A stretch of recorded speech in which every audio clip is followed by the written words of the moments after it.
এই রকম চাটনি যদি একবার পরোটার সঙ্গে পাওয়া যায় আর কিছু কিন্তু প্রয়োজন হয় না।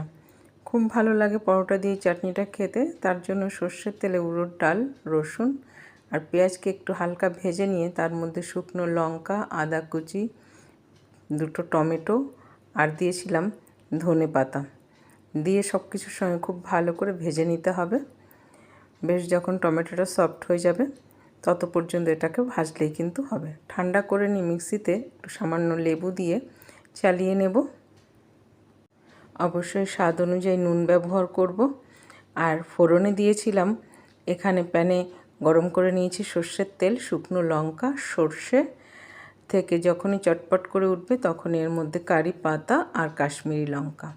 বেশ ফোড়নে দিলেই কিন্তু চাটনির স্বাদ দ্বিগুণ, খেতে ভীষণ ভালো হয়। অবশ্যই ট্রাই করো। পরোটার সঙ্গে কিন্তু অসাধারণ লাগে। যে কোনো পরোটা দিয়েই ট্রাই করতে পারো।